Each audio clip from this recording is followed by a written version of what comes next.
Hey, it's Love the Bomb, a podcast where we talk about performers' worst nightmares on stage, bombing.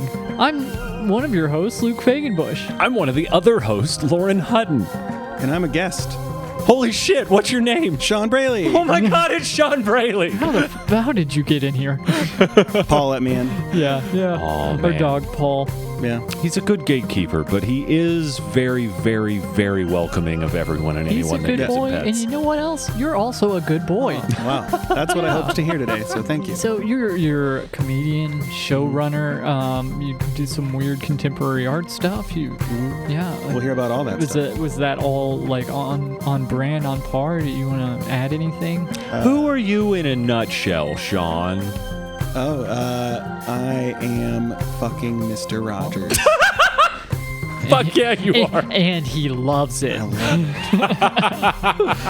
Mr. Rogers puts up with it.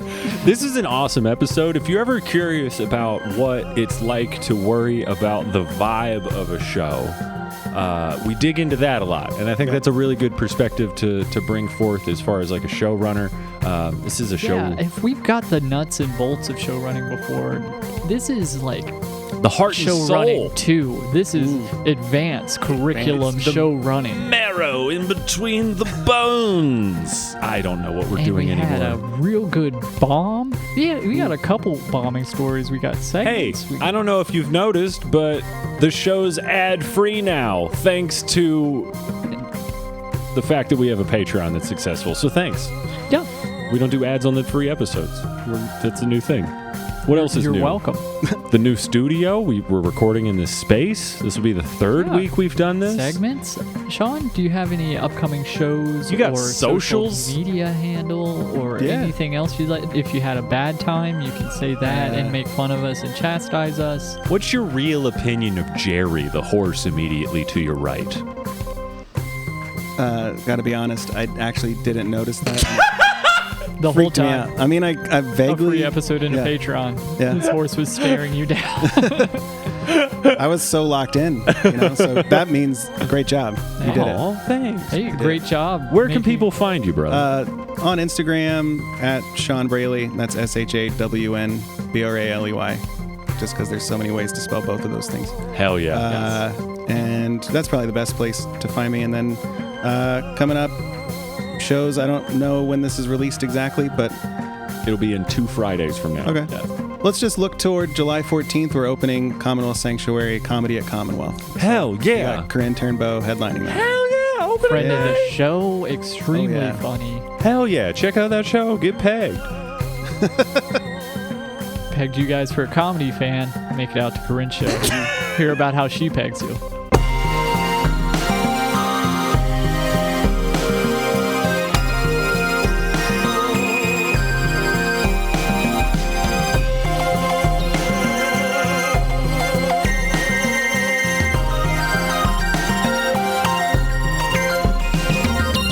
Shawn, what's new in the life and world of Mr. Braley? Whoa. Coming we- in hot. Are we Yeah. started? Yeah. Is that? Yeah, here, can I knock my headphones down a Yeah, couple dude, notches? do whatever you need to do. I'm on That- two. I'm on nope, two. nope. I'm on The two. bottom knobs are the headphones. Yep, there you Yep, go. down. Okay.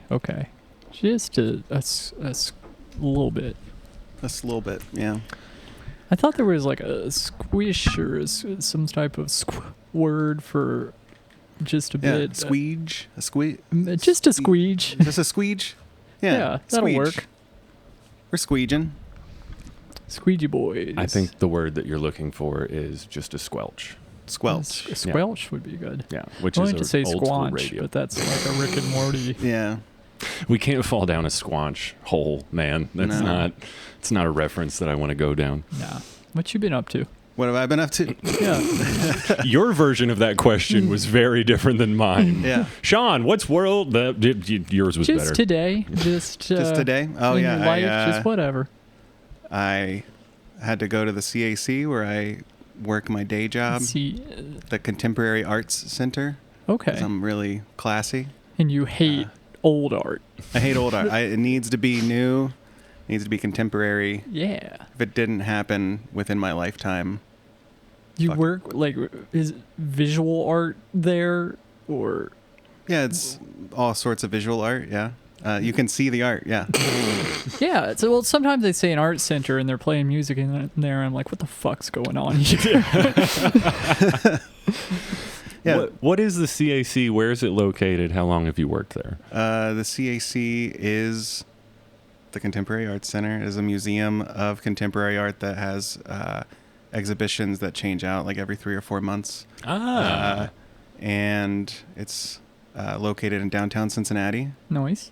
And I've worked there since August. Oh, relatively new gig. Coming up Yeah. on a year, but Yeah. still feeling fresh. Yeah. You liking it? And I get health insurance. I get... Whoa, you A work in the flexible arts and you schedule. get health insurance? Yeah. He's It's one of the crazy. 3 people. Yeah, dude. 3 people. I made it. What were you doing before that?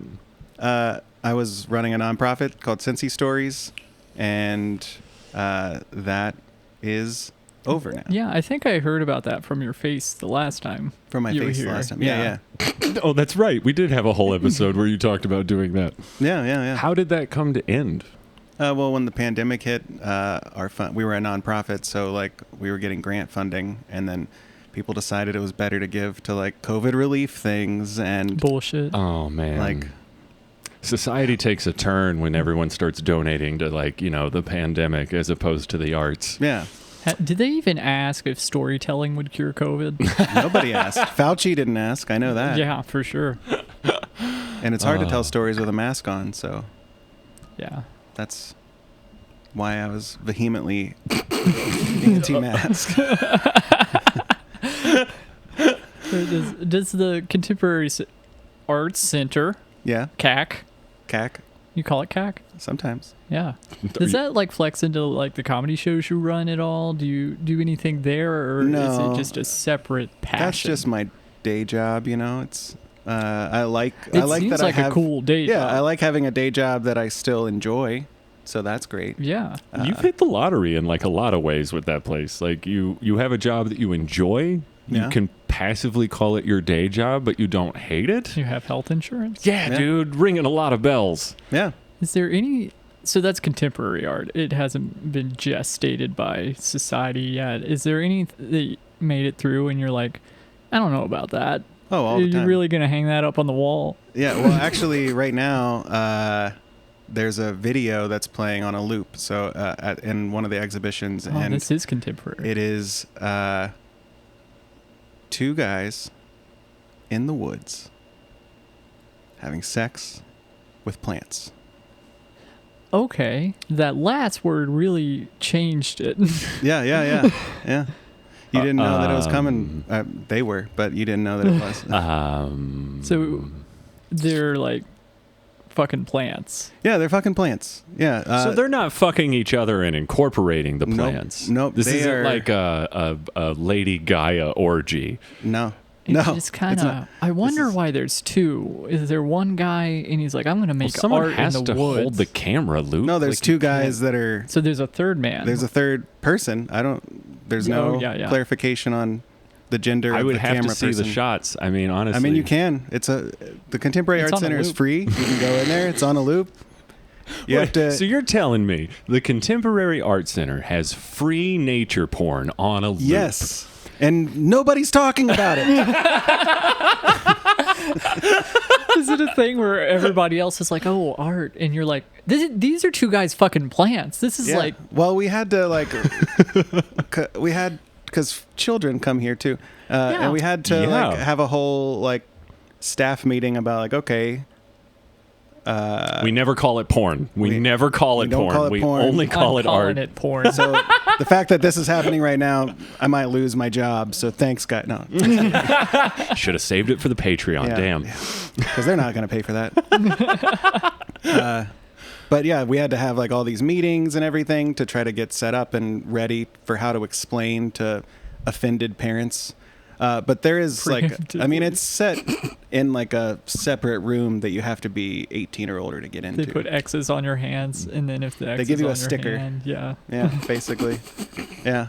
So we haven't really had a lot of complaints because of the sticker, because people choose. But when my mom came into town to visit, she was like walking around, and I was like, so just so you know, there's 2 guys in there having sex with plants. And then she was like, I think I'm going to skip that one. And I was Did you tell her it was a video, though? She might have No. wanted to see it. Oh, you just said there are 2 Yeah. men in that room fucking plants. And I was like, it's contemporary art, Mom. She's just imagining like a terrarium situation where it's like, do they just hydrate all day? Or do they... Yeah, they get to sleep when we close, okay? They can... What do they do for money? It's all donation based. Yeah. You don't have to clean up, do you? No, I'm not... I'm not like the guy that's squeegeeing all the, God. residue. Yeah, just getting the residue one squelch at a time. Yeah, one squelch, one squiffle, whatever. Is this, I don't know. Are people going to look back at this in years and be like, oh, they're judging this so harshly. It's now common modern art. It's like Yeah. a Picasso now. I mean, there's people that would hear this conversation from the Contemporary Art Center and be like, they're not getting it. They don't get it. I don't don't understand. Well, I can give an explanation since I Please. worked there and we Make had to you? go over it.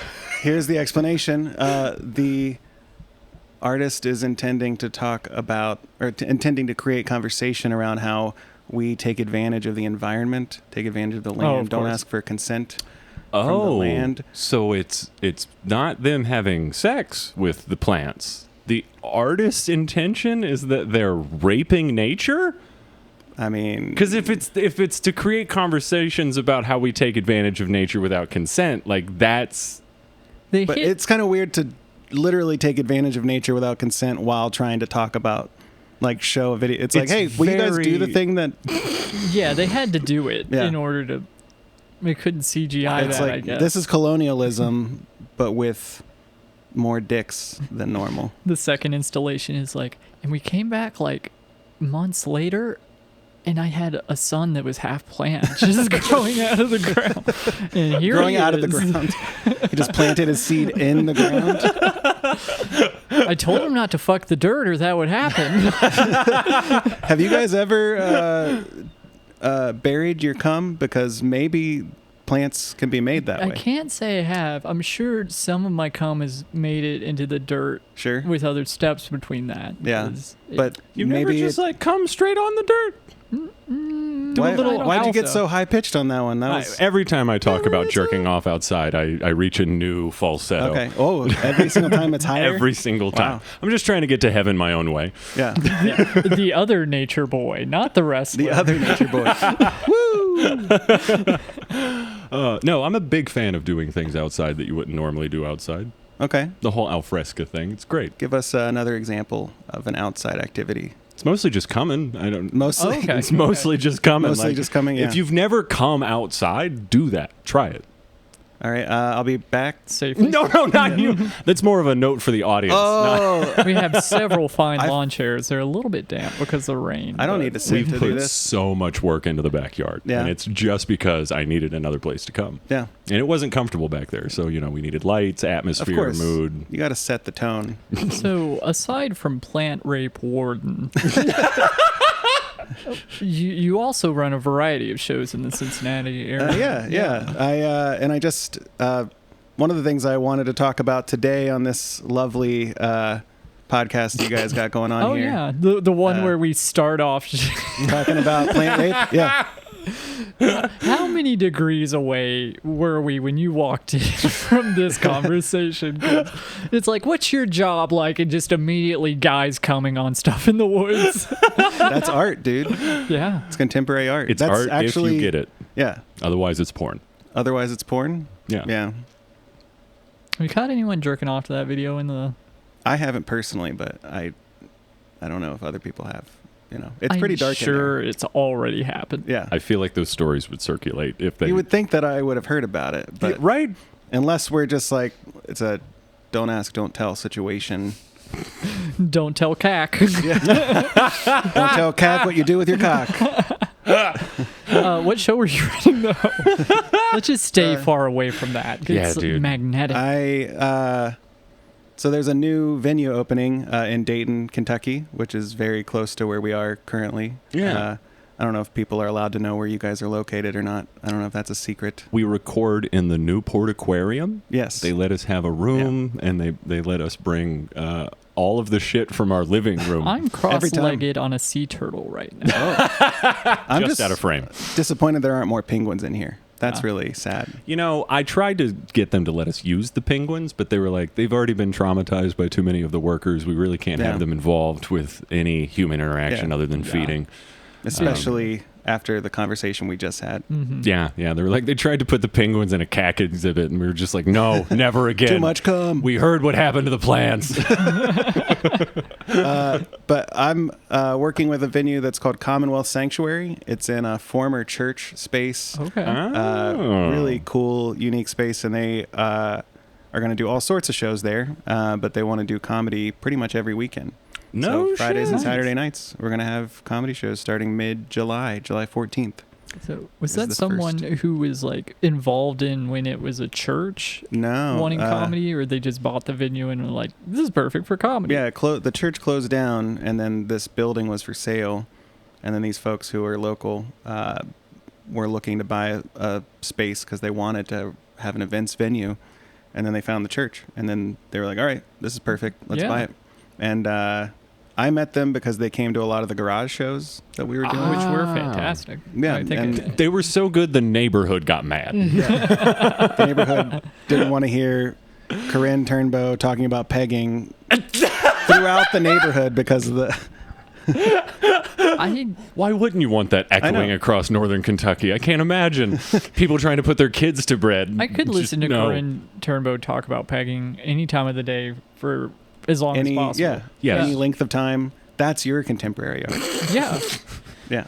I think if you get it, it's art. Yeah. If you don't, it's porn. Kentucky Daytonians would approach that the same way we approach the plant conversation, where they're like, what is going on? I mean, it's just the ambient noise of a black woman screaming about pegging in Dayton, Kentucky. They haven't heard any of these things. Artistically, I like the contrast. Yeah. It was a semi-conservative area, pretty white, and just not at all comfortable with probably anal penetration. Yeah, at least not openly comfortable. Yeah, with it. They might I'm be, sure. A lot of them are probably Pornhub searches in the area. It's whatever people yell about on the news. That's what they secretly look at. Totally. What? That's true. I mean, if you think about, I don't know if you ever heard, whenever pastors' conference is in any city, like the hotels talk about how much the porn usage surges. Like it's the highest that it gets at any other time. When the pastors come to town? When pastors come to town, they're coming to town. It also like any like where it's trans rights and stuff like that shaky, immediately number one hit is just trans porn. Yeah. Like every time. Yeah. It's amazing how often people are just like, this thing that turns me on, I don't like that it turns me on, so I'm going to try and make it just go away as much as humanly possible. God, just, I don't know, man. Yeah. Just go outside and jerk off. You'll calm down, and then you'll probably not be voting against people's, humanity. Which is why I watch Trump porn. That's my thing.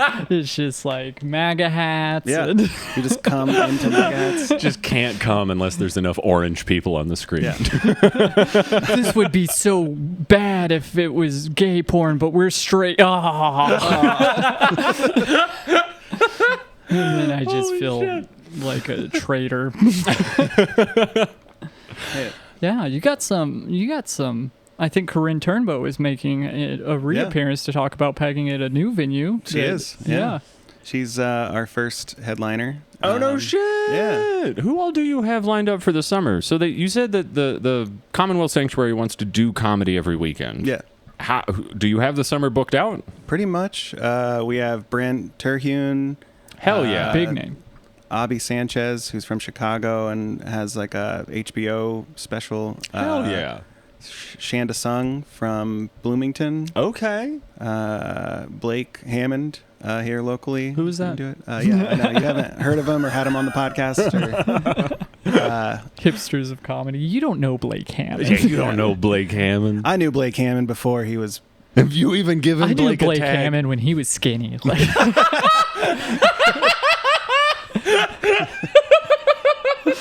twirl my mustache. That's diabolical, man. That was good. I only say that because there was a clip of him talking about how he was fat circulating. Yeah, you're like, I'm allowed to talk about it if it's circulating online. Yeah, right. Anything online I can say, right? Yeah. Who else you got? So we got Stuart Huff, Nice. Mandy McKelvey. Nice. We got Kelly Collette's gonna do one. Nice. We got a good slew of like What- Midwest comics coming What's through. your approach to booking headliners? Is it like your favorite people, or do you try? Yeah, only people I like, and then everyone else. I don't even care if they're funny. I'm just like, I do wonder No, because just kidding. comedy tastes vary so much. Yeah. Like booking is like it's all my favorites, and then people feel left out if Yeah. it's you don't particularly like their blue collar Flavor. comedy tour or whatever. yeah. I mean, there's certain. I think I have enough of an awareness to be like, okay, this may not be my favorite, but I can Who? tell that they're really No. great. And then Name Names. your non-favorite names. my non-favorite names. I can't do it. You guys got me to shut up. I wouldn't. You want made me so to. uncomfortable just by even joking about that. I saw it. Like, I had mentioned turning off the AC. I didn't realize I was going to put a shine on your forehead, Yeah. asking you to name names. The hot seat. We Yeah. got a stuffed horse staring. All you have to do is just be like, "Who don't you like?" And I'm like, "I like everybody." Please like me back. Yeah. Have you? So this is like, I know you did work with the Comet and Wayne's booking shows, and Yeah. you did the Garage. It's like moving forward. Are there things that you're implementing now that you've learned from those Good experiences? question. Yeah, and I'm still I'm trying. I'm helping sober. out. It's about time. One of us has to be. Yeah. No, I'm still helping out with Bombs Away a bit too. Yeah. But what did I learn from those? I think the biggest thing that I'm trying to bring into this is a positivity to the vibe of the show. So I think that a lot of comedy shows, especially like showcases or independent comedy shows, because the producer of the show is doing so much, or often doing everything besides performing everybody's set, there's an anxious energy that the show at least starts off with. Yeah. And I have had that energy for many of the shows that I've run. And so I'm trying to make sure that like there's just positive, that we're all just in a good headspace. And I think that sets it up. Like even if the show isn't as like hot as another show, it still just everybody leaves feeling good and everybody's like, that was a great time. And so I think that I know that's like how do I want to word that? That's a abstract concept. It's not Yeah. like a concrete thing that I'm like, okay, I'd learn to do this, and this. Have an extra XLR cable. Yeah. All of those things are also true, and I've Yeah. had all those like little problems. This place will already have it all, so it'll be You helpful. can focus on I can the focus. Yeah. And there's important people part. like running the venue, and I just get to like run Yeah. the show. There's too many times where you get so caught up in like the selling tickets, getting butts in seats, like making sure the performers are taken care of and they know what not to do and what to do, Right. that you kind of forget. It's like people are kind of looking to you as the showrunner for a vibe. Yeah. It's like, this is your show. And then you're like, oh God, I'm so stretched out. And they're like, oh, we're all supposed to be stressed out, I guess. Okay. Cool. I think of it like the showrunner is like the parent of Yeah. the show, and like a parent sets the tone for the household, and then the kids, Okay. if you got a parent that is constantly yelling and just like that's how the kids are going to be. The kid's like, going to doing grow that up too. to be a comedian. Yeah. Like, yeah, exactly. Too real, Oh, Luke. man. Too real. I just felt my mom yelling.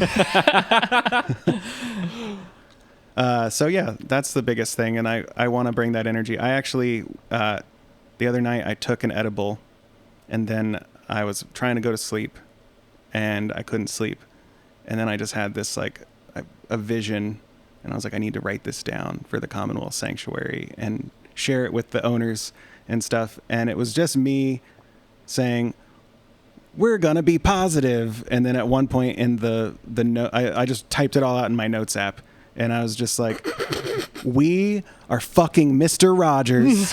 What? And we're inviting them in as our neighbors. We're going to change the cardigan. We're going to put on some comfortable shoes. And we're going to create some magic. And that's the vibe I want to create, though. Just like, a Mr. Rogers, calm, friendly. But also funny. Yes, yeah. That's also very important. All the great things I can say about Mr. Rogers, not the funniest guy. No, it was a calming presence, but he didn't really dig for the joke. You know? He just wanted you to feel comfortable. He wanted you to feel like a neighbor. He wasn't there for the laughs. He was there to make sure you felt warm. Yeah. And you want to do that, but then also bring the laughs. A good neighbor. Maybe it's not impossible. Maybe I'm... No, I think it's possible. Animal control. Yeah. Wait, what? Animal control? A good neighbor, not one that fucking calls animal control because the dog's had a limp that you already checked out and you know what's going on. But guess what? Now you have to schedule another vet appointment because what's her name down the road just fucking went wild. Pretty specific. It's Mr. Rogers specific. I think it's in the lore. Yeah, it's in the lore. Yeah, it's canon. It's not. Yeah, when we told you the wrong address, I wish you would have gone in there and fucking kicked the door down. Just for the listeners, they texted me, or Lauren texted me the wrong address, and Luke who's bad at details? Yeah. What? He doesn't even know his own address. Listen. To be fair, one of the numbers was very close on the keyboard to the number that he gave you. There's a difference between a 9 and a 0 anyways. Yeah, we live at one of those. Yeah, not the other one. Glad you found us. Me too. What's your relationship, because you do a lot of comedy show running, between that and performing? Does it ever get in the way? Have you merged the two into kind of a comfortable... I haven't found a totally comfortable merging of that still. I feel like producing shows sometimes takes away from my mental space to like write and come up with material. Yeah. But I also really like producing shows. And so there's the constant battle in my mind of like, do I just do one of these things or do I keep doing both? And yeah. Which way are you leaning now? Like today? Yeah. In this moment. I am leaning toward the producing side because I have all these shows coming up that you're excited about. That I'm understandably. Excited about. Yeah. But I also have performances coming up that I'm excited about. Like, so it's tension constantly. Guys, don't worry. If you booked me, I'm happy that you booked me. I will just show wants up. to be running a show right now. I just wish that I was doing something else. He's not going to try and take your venue while you're there. Yeah. Just looking at the host being like, I could do this better. I could do it. Yeah. He's got anxious energy. How do I put you at ease? I'm going to steal your fucking show. Make you real comfortable. So comfortable you don't want to leave the house anymore to do this, so I can. I will run every show. It is interesting to see you at shows where you are just a performer. Mm-hmm. Like the last time that I was on stage with you was at the contest when we were doing the first round of the contest together. Losing the first round of the contest together. Hey man, don't pull the rug out from under me. I'll get there. I was also... But your energy before the show was interesting to me because I foolishly thought with all of your experience running things at Go Bananas, that's where we were that night. Yeah. At Bombs Away, at the Comet, and I've seen you be effortlessly funny. Wow, thank you. And to see you be nervous before a show was like almost shell-shocking for me because that really doesn't there's an element of that never goes away no matter how much you do it. Sure. Yeah. If there's a you show, kind of need it a little bit. Just a little bit of fear, especially the shows that you're nervous about for whatever reason. Whether it's a contests don't mean anything, or if it's someone in the room that you think might book you, that also doesn't mean anything. Or whatever it is, whatever thing that is making you put stakes on the performance. Yeah. How do you combat those nerves? I try to remind myself of how meaningless all of it is. Nothing matters. Nothing matters. The answer was in the question. And I try to not go too far with that to where I just want to kill myself, So that's... Right. It's like taking it up to a line of being like, there's nothing matters. Do I matter? Nope. Okay. Yeah, wait, dial that back. I matter a little bit. Yeah. I was wondering how close to existential dread you were getting when you said that. Yeah. It's very close. Gotta flirt with it. Yeah. There is a certain aspect of nihilism where you're like, nothing matters, so I can't do anything. That's kind of freeing. Yeah. Well, there's so much pressure that we put on ourselves as comics that are like working in this level of comedy where we're like Yeah. mostly performing locally, and we're trying to get booked just by anybody that will book us, please. Yep. Give me a chance. Yeah, just give me a chance. Please And then give me a chance. You're doing something like a contest, and you're literally like comedy. You're already being judged because you'll hear the laughter, so you know the judgment is coming. But then they're going to say, count. Yeah, they're going to count. And they're going to judge you against other people. Like Write the it thing down that on I'm doing in my paper. head all the time already. Is now quantified Yeah. by real people in real And numbers. Normally I could like talk myself out of it and be like, no, you were top 3 out of those people. You were top 3 at least. Like, yeah, that guy had a great set and that's great, but you were top 3. And then I'm like, no, literally the numbers say There were is not. a scientifically, if you try to be creative, letting you know that effort is competitive will make you less creative. Yeah. And Really? yeah, it's like when they sat people down in a lab with controls and they were like, paint a picture. Just paint a picture. And then those people were more creative than the paint a picture. We'll judge your picture after you're done. Oh, yeah. Just the So- simple variable of observation changes the act. Yeah, and not even observation, judgment. It's that they're yeah. going to be critiquing it. Yeah. And it's just you got to care, but you got to also not care at the same time. I Yeah. guess split your brain up, do Yeah. whatever. Yeah, that compartmentalization, man. I struggle with that because it's the comparison thing. You know, you can't compare your art, no matter what you're making, to any other artist because that you're going to lose objectivity of your Yeah. own shit every time. Yeah, why am I not him? And it's like, because you're you. 'Cause you're not. Just be- Just be you. And that's what I feel like the best comedians are the ones that are just the most them on stage. Based on that statement, what's your opinion of Matt Rife? I mean, he's got great abs. My opinion is I haven't looked him up and he shows up too much on Facebook. Yeah, I'm just annoyed that everybody, like literally everybody from the most seasoned comedians that I'm friends with to Yep. my mom is talking about Matt Rife on Facebook. Do you remember like pre-COVID when those same like veins would float through Facebook and your algorithm where everyone that you know that is trying to be funny is making the same joke Yeah. about the same thing, and then we got a break from that for a little bit. And then Matt Rife started, and it's just the same. It's like one note on a piano Yeah. all the goddamn time, regardless as to what Now you're we're up to. adding to it right now. I like music. Don't you dare take this away from me. You can't make this point without also being part of the point. that you're Exactly. making. was Exactly. It's was all noise. The joke that people did over and over again that Facebook is rife with. No, that's new, and I like actually that. hadn't Thank you. heard that one, but that That's was good. Yeah, I'm Just- not putting it on fucking Facebook, so enjoy it here, guys. Enjoy it here. This is the content you came for. Yes. It's not the content you're going to stay for, but welcome while The you're things here. that Luke will never put on Facebook. Which is most things. I'm real bad at social media. He's also not going to talk about burying his cum. He only did that twice, and nothing ever grew. That just silenced all three of us. One of them was a beloved household pet Oh, that I just loved too much. And then we buried him out in the yard. Which dog was that? Oh my god! I'll give you a hint. It was a small one. It was very small. So one was happenstance. The other was an experiment. As a performer, though, yeah. Where were we? Oh, yeah, we were talking about. Is there a time when you felt most yourself on stage and you think that's the key I'm playing in? Yeah. I had just a few months ago, I was in Chicago and I was performing on a show called the Chicago Fight Club, which it actually now isn't a show anymore, but it was at the Lincoln Lodge. So we can talk about it now. Yeah, we could talk that shit joke now. was It was- obligatory for a Fight Club joke. Yeah. Oh, yeah. Yeah.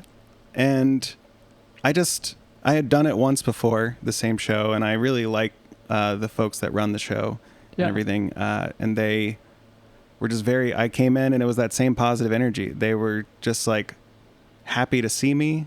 And they were also like, hey, Hell last yeah. time you were here when you told this joke, and they like remembered, and it had been like a year or so. Wow. And it just made me go like, oh, these people believe in me. Now I can do this. And I got on stage and I'm not great at riffing on stage usually. And I Yeah. just like riffed like half of my set, and it all was going well, and I just comfortable. felt like I was there, like I was so present.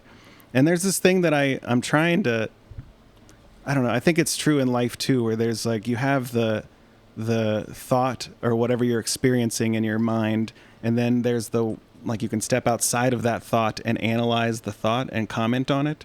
And that's like, if I can get to that place on stage where I'm like thinking and saying funny things, but also stepping outside of it and watching that happen so I can think ahead and like that stay comedy ahead of it. flow state, Yeah. man. It's like you're almost seeing into the future. Yeah. Almost. Yeah. And then the confidence that comes from that tells the audience we're in good hands. Yeah. I can trust this guy. That is kind of like a weird space to be in where you're slightly outside of it, but only about 3 or 5 seconds ahead. So Yeah. you're like, okay, they're like that. Moving forward, this is kind of where I'm headed, but I don't always know exactly what's coming out of my mouth, just that pocket. Yeah. It's a weird place to be in. How long did you do for that show? 15 minutes. That's still really impressive to be in that pocket for half of that. Like, and just be in that fucking zone. Like, that's where magic happens. Like, that's where the moments that you can't really articulate in a reel are happening. You can clip it out and it'll do well. Maybe It's not capturing the maybe. If you're an open micer and that happens to you once, it can ruin your fucking life. Yeah, because you're just like, you're always chasing that. What on earth do you mean, Luke? I haven't the foggiest idea what on earth you could possibly mean. none of us have experienced that here. Never. Your first laugh, that's your first dose of heroin, Yeah. and then that's like switching to, I don't know, fentanyl. Well, Right. it's like there's something else up there. And it's never going to be good for you after that. And every now and then, I maybe this analogy got taken too far. But you're we're just like going- a fucking junkie, and you're like, every night, man. Yeah. And I can afford it. Oh God, to get to that place. But those are like, I mean, even as an audience member, sitting in the room at a show that only has like 6 people in it, and seeing somebody that no one in America knows their name, doing that Yeah. is fucking cool. There's something special about it because you're like, this, Flip that energy off. no one else is having this experience right now. Exactly. This Yeah. is a weird, closed community right now in this room. Yeah. And I know that comic doesn't have the chops to recreate this. And we're probably the only ones that are going to will be get to the have this moment. The only time this happens. Thanks, Adam West. I notice a lot of like your brain space thinking about comedy right now. It's all very vibe, feel based. Yeah. You think, is that like where you're at now? You're like, I got the particulars kind of at least in place where I'm just dealing with the feel of it now, where the energy has to be there. I mean, you have to think Yeah. about everything at once. Yeah. That's the Yeah, I shitty think- part. But I think so. I mean, I'm still writing a joke that, like, just writing it down and it working is still somewhat of a mystery to me. And that is, like, something that I don't know if I'll, like, people like Blake and stuff that can just, like, hear somebody try to talk about a joke and then reconstruct it and be like, here, it works now. Here you go. Yeah. This word is in the wrong place. Yeah. That's why it doesn't work. You have an excellent, funny idea. You just did it wrong. Yeah. That skill is so fucking, like, I wish I had that. Yeah. I wish I had that. Yeah, I don't really have that either. I'm fascinated by it, and I love to, like, think about it with my jokes and try to, like, do that, but I just don't quite have that, and that's where the feel comes. Like, I feel like I literally said I feel like I'm just a feelings type of person. Which, and trying to do that, you can tinker something to death where it's like you work on it so much you just sucked all the joy out of it. And that's going to completely undo everything that you're trying to present on the stage. Yeah. I had experience. I was on one of the Don't Tell Columbus shows, and Chance Willie was on that show. I love Chance. Chance is great. I call him Willie Chance way too often. Simon Fraser was the host of that show. He runs those shows. Good and dude. When he introduced him, Lee went on after Chance, Lee Kimbrell from Cincy here, and he was just like, whenever Simon brought up Chance, he called him Chance Willet. And he's like, that guy's not a Chance Willet. Like, that's too fancy. No, man. That's entirely too... Yeah, that guy's definitely a chance. Yeah, he's a chance. Definitely a chance. But- A Chance Willet will tuck a dinner napkin into his shirt Yes. before Chance is not doing Chance that. isn't doing Nah. that. But Chance- Chance was really... it was... When I... did the second show, I was feeling a little bit looser because the first show went really well. So I tried to do some crowd work. I started doing this thing where I have this joke about my grandma being racist, and so I say Who that, doesn't? and then I comment, and then I just ask the crowd, like, does anybody else have a racist grandma? And then a lot of people raise their hands, and then I just look at somebody and go, like, what, have you seen your grandma do Yeah. something racist? And I thought that could lead to funny things. Turns out, white people talking about their grandparents being racist, most people don't laugh at that unless you have a joke about it. Like, unless... Yeah, sometimes even if you think you have a joke about it, if you try and workshop that open mics, you'll find it's a fairly sensitive subject. yeah, Like, Yeah. So I was like, even on stage then, I was like, nope, this was a mistake. And there's somebody just going way too far. She was talking about how her grandma was upset about Sailor Moon or something like that. Like, and I just That's a didn't even weird know. I was just like, there's racism so note. many. I was like, there's so many things running through my head trying to understand even how this happened, how your grandma knows who Sailor Moon even is, Right. to have a racist thought about Sailor Moon. okay, just that's anime, right? Right. Okay. Or I guess so. Like, it's Was her grandfather in World War II?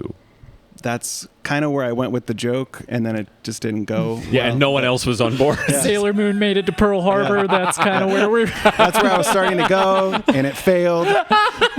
But then I just went into the rest of my joke about it, and I finished strong, and I got off stage, and I was still, like, in my head, I was just like, fuck, I screwed up. The whole set was going to be fine, and then I Yeah. had to do this crowd work, and now everybody knows I suck, and I'm a fraud, and it just, like, my mind, I was going down this Spiraled out. really dark, over just something that nobody remembers today. Right, and Yeah. if it's like what happens in my head, or I think your head, as you've said before, is like people will be like, "Oh yeah, that was kind of weird, but I liked your other jokes." Yeah. Except it seemed like you were distracted and sweating and Yeah. cursing yourself under your breath. Yeah. But Chance came over to me, and I'm like in my head, and I don't think that he saw me. I mean, maybe he did. Maybe I was like sweaty and just like, maybe I was, just pacing. I do a lot of pacing when I'm nervous. Maybe he saw that, but he came over to me, and he was just like, man, you lost him with that crowd work, but you got him back, man. You got him back. And he was just like building me up. And all that I needed to hear was that somebody understood what I was doing and where my head was at. Yeah. Not because my thought when I come off stage in those moments is, I suck. I'm awful. Oh yeah, And everybody I'm an here open thinks, wound when I leave stage. yeah, Uh-huh. everybody A here lot of thinks the that I'm time. awful, and especially the other comics Yep. who I just want their, for whatever reason, even though they're not the ones that come to the shows that support and pay But you money. want to I just feel want- validated yeah. from your coworkers, which is basically what that is Yeah. at that point. How many times have we gone to shows and I've had a bad set, and then you have to find me to take us home? Oh yeah, I immediately start running off after you leave stage because I'm like, he's gonna go be in a fucking alley, hiding in the dumpster. Who I knows have what's to going to get happen next? 50 yards away from the stage because that's where Lauren's going to be after he bombs. Just fucking bolt, dude. You just Yeah. like organize like a whole search party for Lauren after every. Actually, Here, everyone take your T-shirts. We got to find Lauren after he bombed. this is super funny. After the Go Bananas competition, I followed I you saw it, yeah. outside, and then we were like hanging out on that little covered walkway, and like, did Lauren come out here? Because I just saw him around the corner, and you were there, and Yeah. you're like, I think he went around the corner. And it's like, okay, I think he might just need some time. Yeah. I did. Yeah, gonna we wait both for like a talked about. second. We both were like, I get it. I would need that too. I definitely didn't spend 10 minutes in my car contemplating driving home without hearing the results of the competition or anything. Definitely didn't do that. And I forget whether we drove separately or not, but We did, and that's the only reason that was Okay, on the good. table. You would have just left Luke there. Like, somebody will take him home. Yeah, Probably. that's definitely never happened ever where I've been in my car and then thought, oh no, that's right. I came here with a person. Better go back in and lick my wounds this way. Yeah, now I have to sit here and cry in front of everybody. Hey, Lauren, I didn't see you for like 45 minutes, and you're wearing a different jacket. Like, can I go home now? Don't know what happened. Oh man. Do we want to shift gears a little bit? Is it time for dueling segments? Yeah. We started this last week because some of the feedback we got was we needed more segment. Okay. And Do you want to explain dueling segments while I get the iPad? So my idea for a segment is that I bring a segment to the table, Lauren brings a segment to the table, and you judge which segment stays on. Okay. And I've done my segment before, but we didn't have one. Is this like a tournament where like it has to like survive? Yeah. Like, I'll have to come up with another segment if mine doesn't move on. right. And then Lauren would get to keep his for the next guest. Yeah. And last time I won because Lauren didn't have a segment. Oh, well, that makes it easy. So my segment I have come to call the whale hunt because I will take bombs. Does it have to do with Brendan Fraser? Ooh, no. It's good, though. That was a good movie. I enjoyed that a lot. Thanks. No, it's bombs at a higher level, like professionally, and we're finding the worst bombs and just kind of taking a look at them, pulling it alongside the boat, slicing it off, finding that sweet, sweet whale.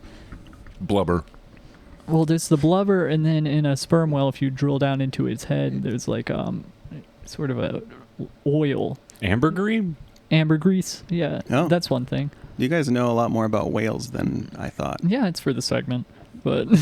Anything that's got sperm in its name, I'm probably well-versed. Yeah. Do you know Patti LaBelle? I mean, I know of Patti LaBelle. Yeah. Okay, well, this is I don't personally know her. This was a sort of a... What's her house like? She lives at 339. Oh, whoops, that's the number. I almost gave your guys' address out on... So this was sort of a double bomb in a way. Oh.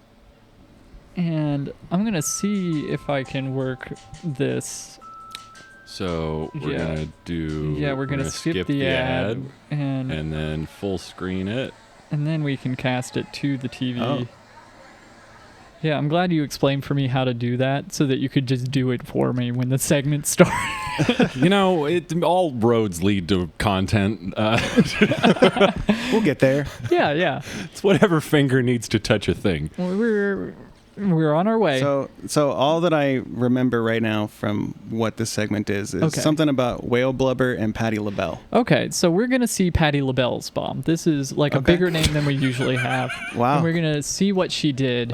Right now we're watching a lot of police cars outside of a comedy venue. Uh-huh.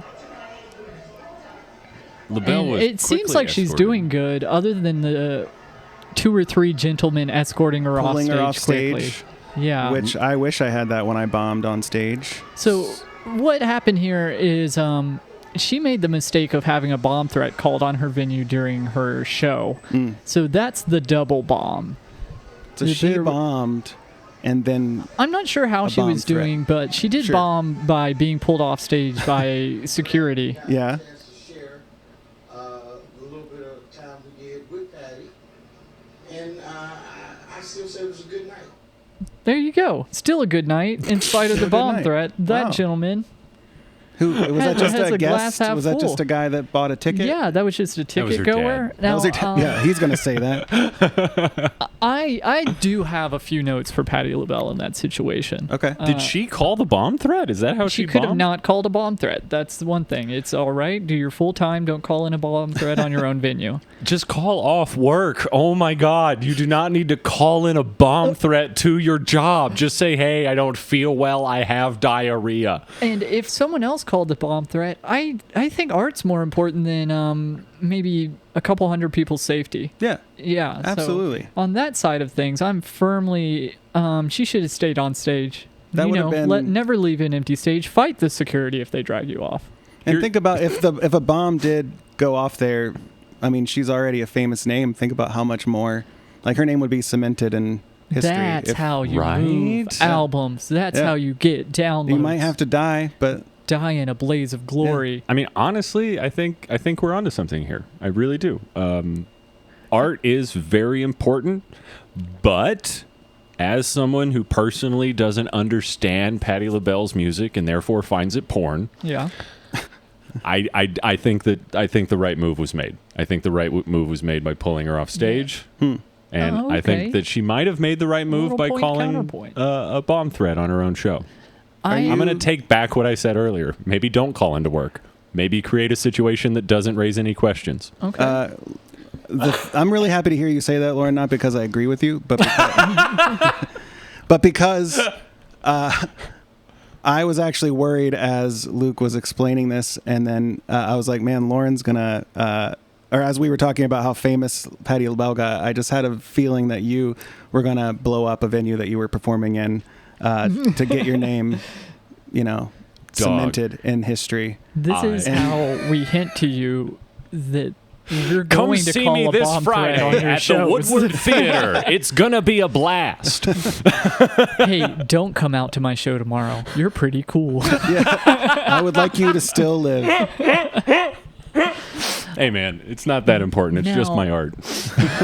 Did you pick anything up about her stage presence before the gentlemen were escorting her out? No, she I didn't seemed- notice. she Really. seemed Let's back it up. confident. Can we back it up? I can't do that with this remote. You have to do it with that, I think. Yeah, I'm going to try and pause it. I do think, though, that we started with the gentleman on stage. I want Yeah. to see if we can catch it Before. before she notices them even. Is she performing and then they pull her off? Something like that. So this is... So here's yeah, the she's at the cops. Riverside Theater. Yeah, don't blow that in place up. Milwaukee. Milwaukee's best. It's, Patti LaBelle. That is... Okay. Confidence. Yeah. She seems fine. Poise. She seems totally She is in older. control of the moment. She's a bit hunched, and Hunched? What? she's like, this guy behind me. He either I don't know why his hand is on my hip. But she doesn't seem deterred at this point. Nah, Okay, so that's her she's- close and trusted bodyguard. They be fucking. And She's like, wait. I like right here. She's still holding on to the mic and fighting him a little bit. A little bit. A little bit. It's like, I have another song to do. And I think she realized what's going on. Yeah. Yeah, and she's at that rushing point, out. yeah, she's done. So- she's like, oh, okay, we got to be... 3 to 5 seconds in, though, consummate performer. She's still going for it until she kind of understands, like, So we didn't do this last time, but do we want to give her a grade? What's her grade of whale meat? of whale meat, Yeah, let's grade this blubber. A through F? A through F. Wait, what? FDA rules? FD. Oh, okay. All Yeah. right. Yeah. Wait, FDA rules. F being the worst. Yeah. And Yeah. A So it's- being like A5. Yeah, you know, The same also, as most, also schools yeah. and such and education, but grade A whale meat? I mean, to me, I feel like I feel like this is a B grade yeah. bomb. I was thinking B. Okay, B for bomb.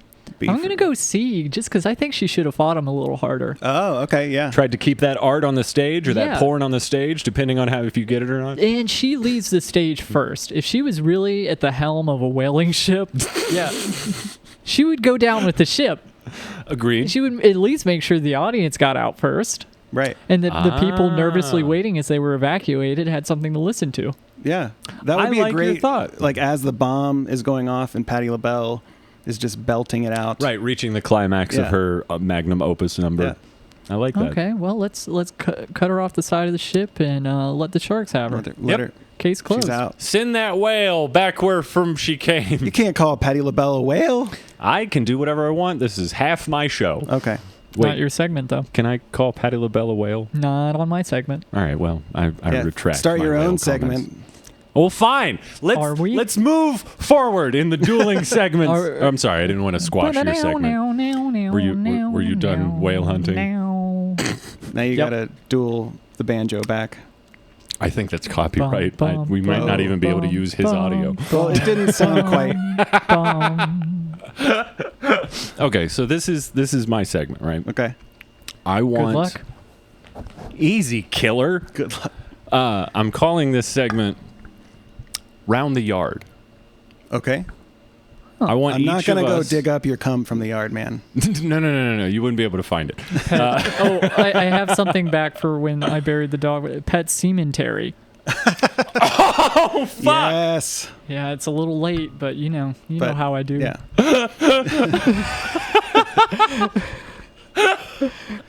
You got that post-mature ejaculation. Oh my God, that's wow. You should write that down. Use Okay. that. We're Dear God. around I the don't- yard. Yeah. Around the yard. I thought it would be fun if we went around and shared our favorite bombs from each other. Oh, okay. Ooh, So, starting with you, Shawn, you're the guest. We'll let you go first. Okay. that is a fun When idea. have you seen Luke and I just uproariously? Is it both or one of us or?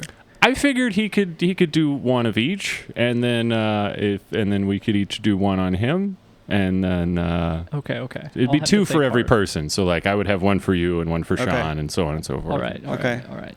I have to think about it for a minute. No, that's perfectly fine. I realize that I've spurned this on the you. most fresh bomb, and I wouldn't really call it a whole bomb, is the Go Bananas contest for you. Stole my bomb. That's perfectly fine. I want to hear both perspectives. What did you say? Hey, you stole my bomb. Oh, I stole your bomb. Because I think that what the material that you were doing was like material I've seen you do and do well, and there was just something off in and you were first too, Oh yeah. and the crowd wasn't like totally warm yet. I still. don't want to totally blame the crowd for that set. No. But they sucked. Yeah, they really Like do. categorically through the entire evening. It was like while I was up there, I was like, oh man, what am I doing wrong? And then I sat off in the dark by myself like I do, and I watched the rest of the show, and I was just like, it was like 20% me. Hey, I'll give myself 50 even. when you were sitting in the car, didn't get better. It was like the first half of the amateur round. I feel like the crowd was just not ready to laugh at all. And I could kind of, this counts as mine. I could kind of see where the audience response kind of cracked you a little bit, in the space between jokes got a little more, and then Yeah. the flubbing started where it affected you, and that was the only part you could have changed there. Right. Was just staying kind of mowing through the jokes, bulldozing, and I don't know how much better that would have done as far as contest, but It would have been better yeah. than putting all of the empty space in between the punchlines where I'm thinking about, what did I just do wrong? Yeah. Because that always gets a bigger And response then, there. and then you're just it gets Yeah, it's a self-deprecating cycle. it's just getting worse. Yeah. So yeah, that's mine for you. Mea culpa, sir. That didn't hurt as much as I thought. Yeah. I Got both of yours out of the way. I know, right? Yeah. I'm trying to think for Luke. I guess you don't ever bomb. No. Oh, Shawn, You should try living with him. you sweet summer child. I might even say I bombed on this podcast that we've done. I probably had one that didn't land. Maybe multiple. Sure. He's an easy laugh. It leads me astray sometimes. I'm not a good gauge. Yeah.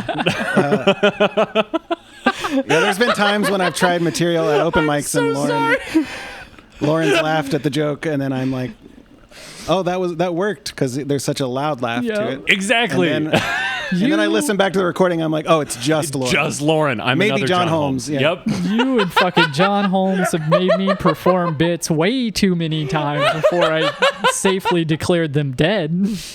But at the same time, thank you. Yeah. I try. In the moment, Not- I need that. It's never a fake laugh. You always genuinely make me laugh. I'm yeah. also not a good gauge for what audiences like.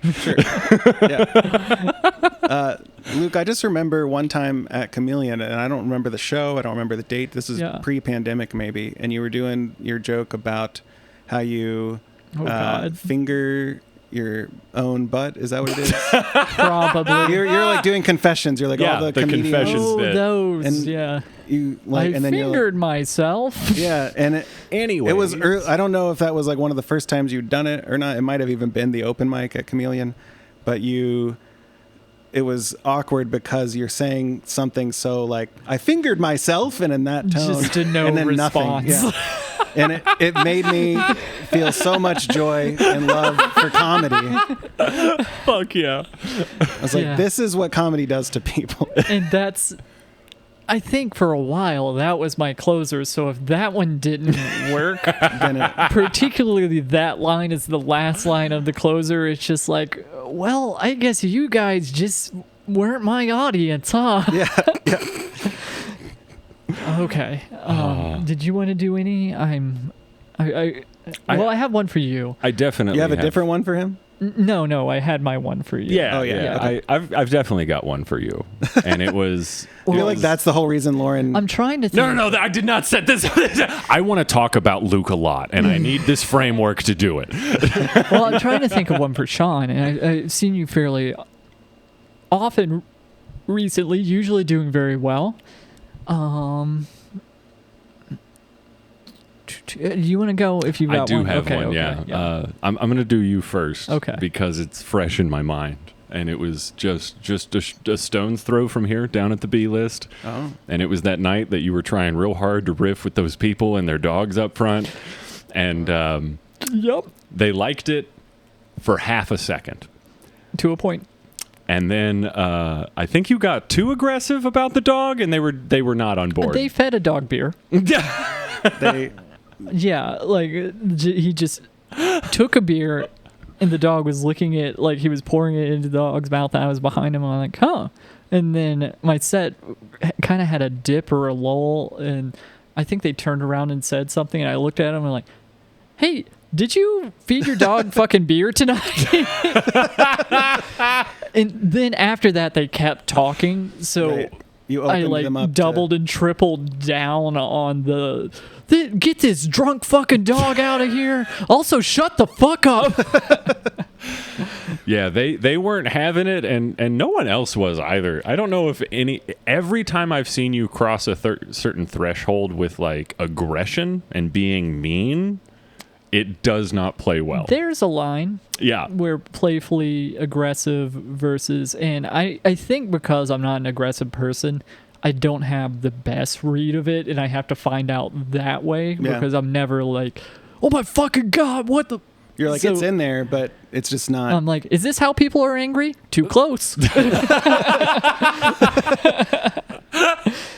Was that the same set that you opened by just like yelling about sports, or was that a different night? Yeah, that was the same set. That's what I thought. Yeah, Where it didn't start strong. Where comedian before me got like a bunch of laughs just being like, in the Reds, and then I was like, and I don't know about the Reds, but sports, balls. Yeah. And that has like a 0.33% success rate depending on the room. Sure. Yeah. 'Cause When I it don't know. hits, it People hits like hard. sports. I don't, but Yeah, me neither, man. I found a meme that was I forget the dude's name right now, but it just says that everyone you can just kill them all. Anyone that's ever played a sport, take them off the face of the earth.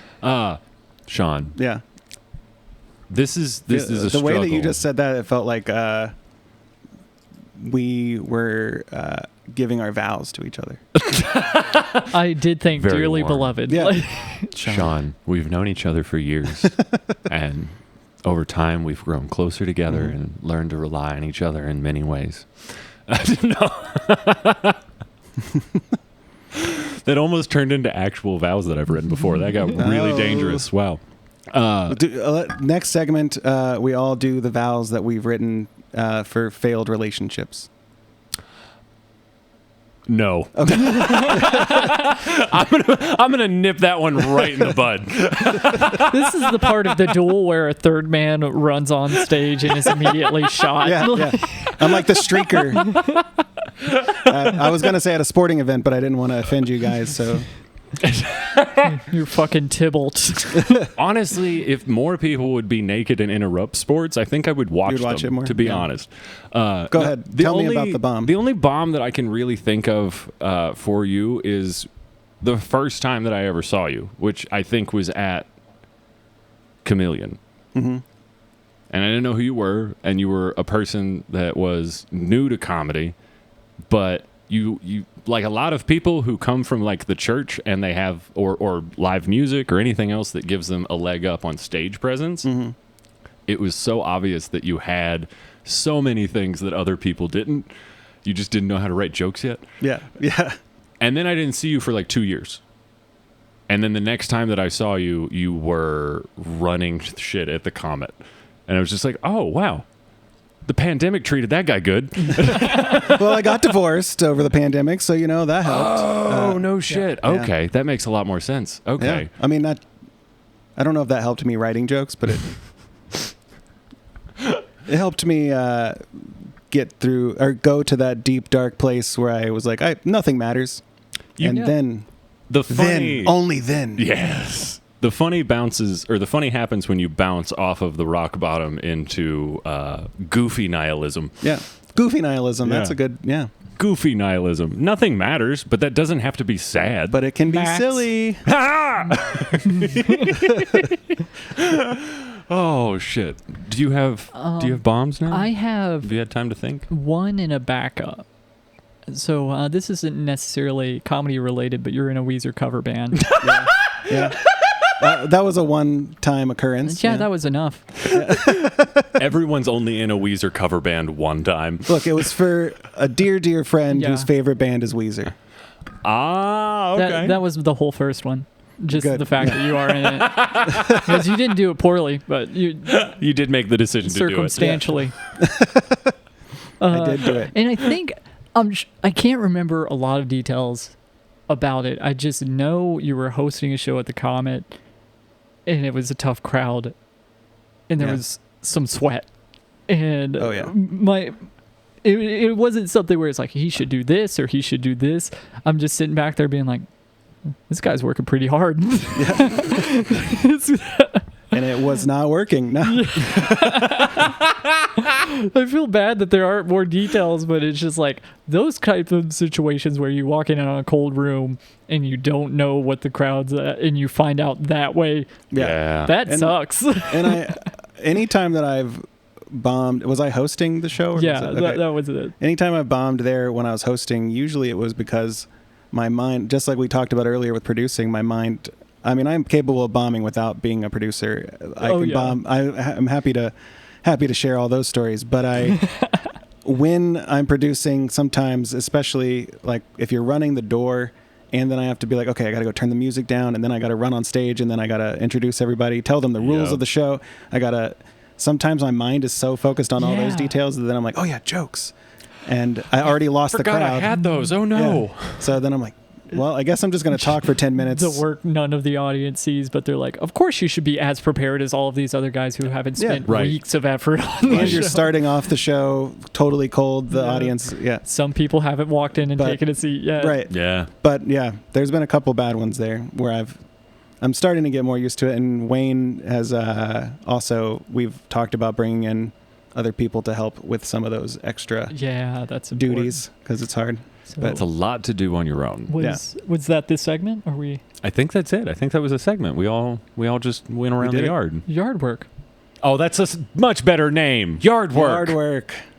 Around the yard. Perspective. Okay, Yeah. I like that. Yard work. Because, perspective on your bombs from another comedian, I think, is important. Yeah. Yeah. And now you have to vote on which segment I you can tell think. by how hard you started fucking selling the idea that I named. So, Shawn, which segment wins this week? Whale Watchers? I'm sorry, is that what it was? Yeah. Or Yard Work? Pretty sure it was whale hunting, but I think Whale Watchers is a better name. So you guys both thought of better names for each other. Hell yeah. Whale Watchers or Yard Work? Which Whale one Watchers makes it to next week? Well, I like talking and hearing about myself a lot as a comedian, so I think the Yard Work one. All right. That was a lot of focus on Patti LaBelle, and I was like, the focus isn't on me right now. I see that. And Yard Work wins! There we go. Well, stick around next week for Yard Work and a segment that I will yet to be determined. Thanks for listening to the episode, guys. That was a selfish cast. These guys are selfish assholes. They didn't book anybody to talk to except for each other, which they do all goddamn day. Every day. And they just wanted to record it. So you listened to that, or maybe you didn't because you already knew what you were going to give. So with all of that being said... Yeah, who's on next week, Shawn? I'm on next week. My name's Shawn Braley. And I'm really excited for that because I had to talk to these two selfish assholes. Yeah, for a while. For a while. And supposed to say, oh, yeah, you guys got a Patreon and people donate to that and stuff? Yeah, we want to give a shout out and a thank you to all of our wonderful patrons, starting with Lori Graves. And Breezy Lee. Thank you. Josh. Patrick Neeman.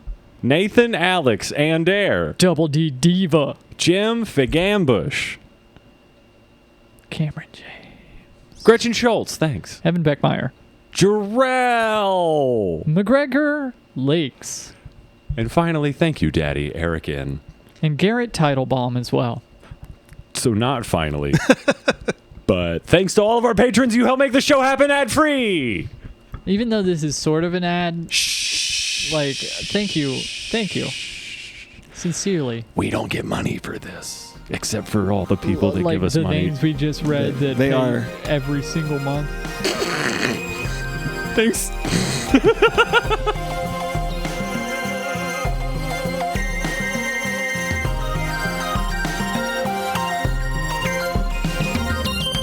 Hey, I have a weird idea. Okay. How about just this week we save Shawn's bomb for the Patreon? Because we're already over an hour. We're over an hour. Yeah, dog. And I really have to pee. Well, okay. We already went over one of your bombs, so I think that's safe. Yeah. Thanks for listening, everybody. Wait, are you down to stick around for the Patreon? Yeah, I can do that. He's going to stick around. Thanks for listening, guys. Hell yeah. All right. Oh, that was fun. Yeah. And I was shocked when I looked down and I was like, Saw the time. It had been like 40 minutes, right? Nope, hour 10. Yep, Keeping it rolling. I'm going to make a sangria because we bought fruit and I don't want it to go bad. Yeah. How much longer can you stick around? I got like another hour. Okay. Yeah, it won't take that long.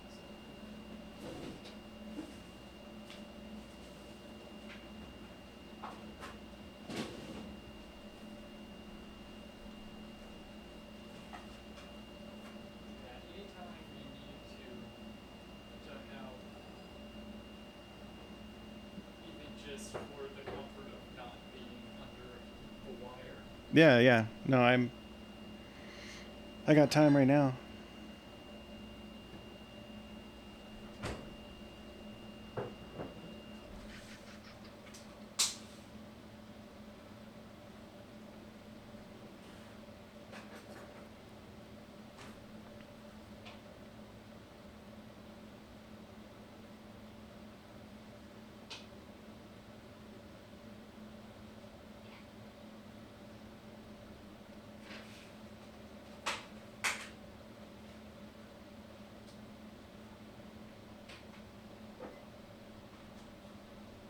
What you making, dog?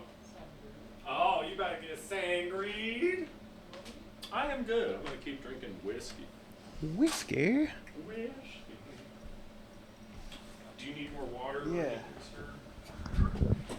Help yourself. Incoming. God, how involved this was. God, how involved. Just making a little sangria.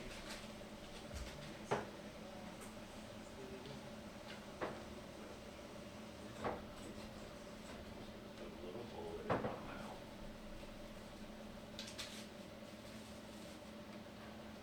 That was wild. I did not expect to hear about the plant porn.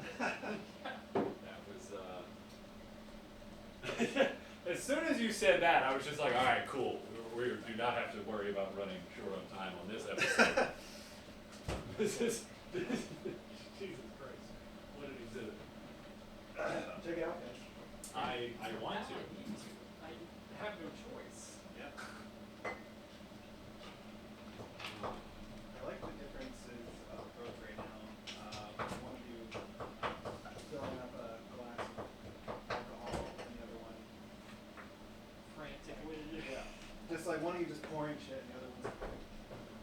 Luke likes to make things, and I like to feel different.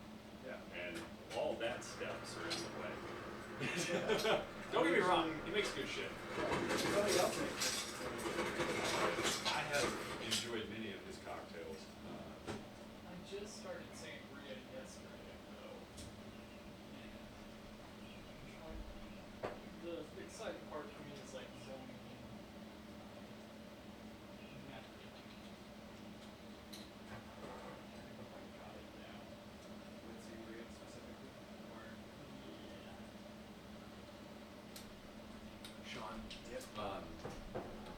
care to try that. Yeah. Gifts from my Is it just Denver trip. Yeah, suck just word? suck on it. There's no button or anything. My buddy works for Arrow. He's like their lead sales rep up in, well, he covers all of Colorado and Arizona, but he sent me home with a bunch of shit that was just like, yeah, these are just like tester Those are samples. cool. And they like what's the vibration that's happening? It's like I'm getting it makes me feel like Right? more powerful or something. Like Yeah, I'm like, actually. 'Cause It's, sometimes with the vapes, it's like, am I getting it? Like what's happening? I can't tell Yeah. until I And start then I do coughing way too afterwards. much, yeah. Exactly. Yeah. It's a very intricate indication. How was Colorado, by the way? It was excellent. Yeah? I had a very, very good time. I would show you pictures, but my phone is a camera. I found out that I don't like hiking nearly as much as I used to, especially elevation hiking. Oh, yeah. I also found out that I'm not a. Did you want to try the blue? Sure. The Arrow has this cool thing where their carts are color coded. The oranges and reds are all sativas, and then the blues are all indicas. Vibrated, but I don't feel like I got much. I'm just Hit it gonna again, brother. Hit it again. Oh, Thank you. most Which one is the blue? Is the sativa? The blue is the indica. Okay. Darker colors go down, brighter Oh. colors go up. And then they have a series of green ones that are like hybrids. Which one was the sativa again? The orange, if you would like. Thank you, sir. Most welcome. Fucking vibrating pot. I'm still like impressed that you guys got Nick Benavides to rap on the show. What do you mean? He volunteered. Yeah. Yeah. He's so ready to rap. He was like, I just was waiting for this That was moment. wild, and I wish that clip would have done better, but I think we're shadow banned on TikTok. Because of that clip? No, I don't know what it is. Who It's knows, probably man? kind of a constant thing where we had a real funny joke about how if kids were allowed to come out, there would be less school shootings. Yeah, the McGregor Lakes clip probably shadow banned us, to be honest. And Just let the kids even be after gay. that, and Yeah. then I should probably start actually taking out the curse words. That would help instead of having the little yeah. subtitle program beep it for me, because you can still kind of hear it under it. But I don't know I if don't do that it. matters. I don't Yeah. know what matters on TikTok. hey, you know what? Who gives a shit? That's the lesson I learned from Yeah. Shawn Braley. Who gives a shit? Yeah, nothing matters. Hi, Paul. Nothing matters, and that's why it's fun. Goofy nihilism. Oh, man. oh, So, what's up, we Paul? might. Hey, Paul, welcome. welcome to the Patreon. Welcome to the doghouse. I might have started saying the same thing you were starting to say, which is, are we starting this out with a bomb? I think so. Yeah. Did you have a quintessential bomb? Yeah. Were you thinking about a bomb when you were I- headed this way? Drop that bomb on us, Shawn. All right. All right. The year. It's 1972. No, I performed at this venue in Akron, Ohio. Good place. Let me sip your sangria. And while he tells us about Akron. It's a beautiful sangria. Did you want some sangria? No, I'm good. Okay. But I was booked on. It was a group called Funny Noises Productions at the time. I don't know what they're going by nowadays. I have seen that / I think Funny I've been Noises. on. And it's spelled with like a Z and stuff. Like, yeah. I But, already you hate know, it. I was just like desperate for any stage time, as we all are. Yep. And the guy offered me 15 minutes, and it was like 1 year into comedy, and I probably didn't have anywhere close to 15 minutes of good material. Yeah. You were a year in, yeah. so you might have had a minute. Yeah. Yeah. I had a minute when I was a year in, maybe. But so I was booked on the show that was a Tuesday night, and he told me it was at 8 p.m. And then I saw online somewhere that it said 5 p.m. Wait, what? And so then Oh, no. I reached back out to him. I'm like, hey, I live 3 hours away.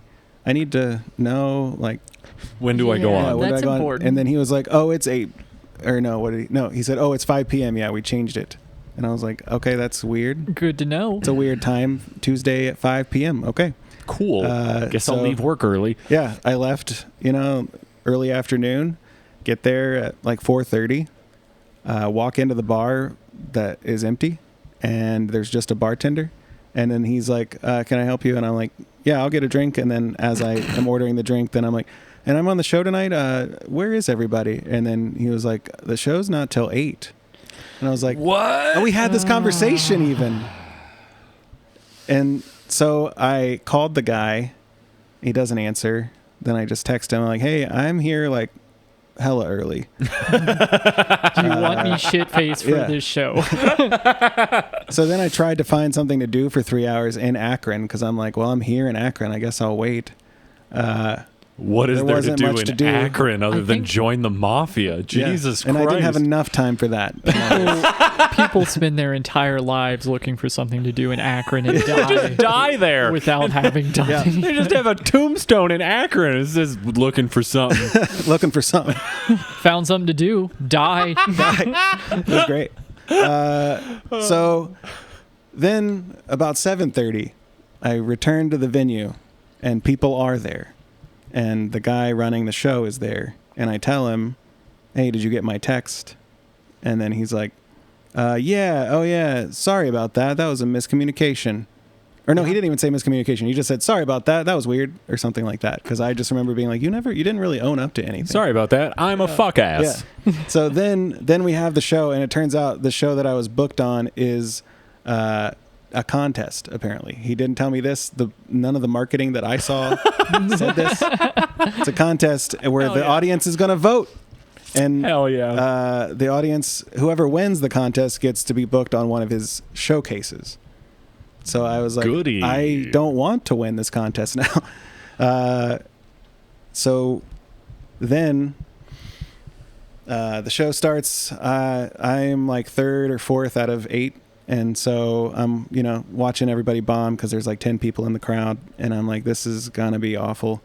And then the comic right before me starts to the crowd's listening and they're engaged. And so he starts to kind of get it. And I'm like, okay, maybe this is a sign of hope. All right. I'll They're start off lighting with up. my strongest minute and go from there. See what happens after. Did he tell you how much time you were doing? Or? Yeah, he said 15. Okay. Yeah, that's right. That's right.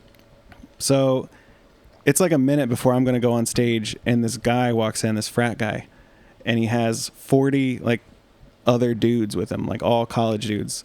They all walk in, and then he goes to the guy running the show, and he's like, hey, I lost a bet. I have to do comedy. What? What in the actual fuck? And I heard this. Like, that's how he approached the guy, because I was close enough to hear the whole conversation. And then You heard it here first. Yeah. That's how you get started in comedy. Yeah. You lose a bet. Being sane and of sound mind, you were like, of course he's not going to let him go on. yeah, but you know what's going to Oh happen. my fucking God. I love this podcast.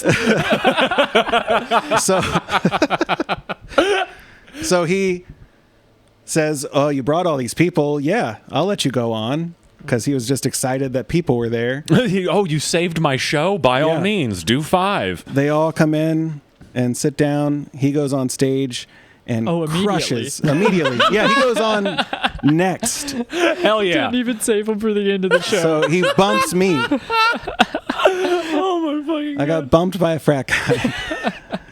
And, Freshman. and so he goes on stage. He does like just the most disgusting misogynistic like material. Yeah, And the all frat of his- house stuff. yeah, all of his frat bros are like cracking up. Like, knee crush the slappers. box. And Or whatever he was saying. My headphones something in fell line with that. And so, he does that for 5 or so minutes and then just gets off stage and is like, yeah, like the crowd basically wanted to like carry him out of there. off. You're our new mayor. And as soon as he walks off stage, I'm being introduced onto the stage. I'm coming up to the stage and he goes, let's go, boys. And all of them get up way. and leave.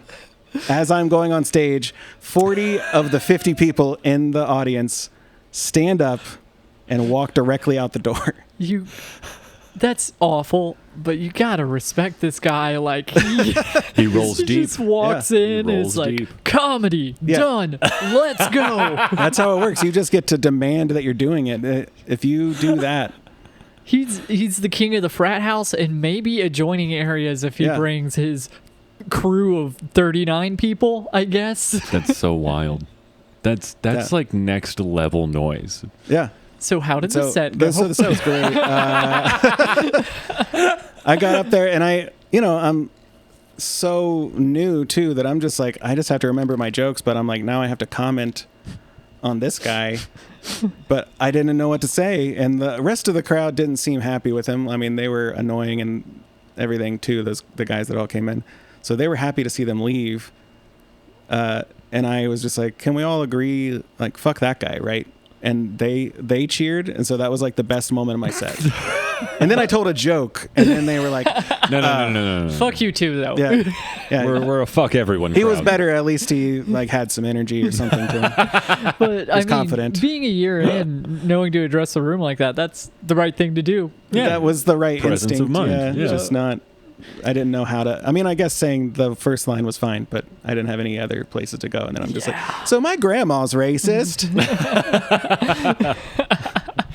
Oh shit! Yeah, that's a good bomb. You guys hear a CAC up here in Akron? You hear CAC? Working for CAC. You guys want to fuck plants? Come on down to Cincinnati. I think this guy's having a stroke on stage.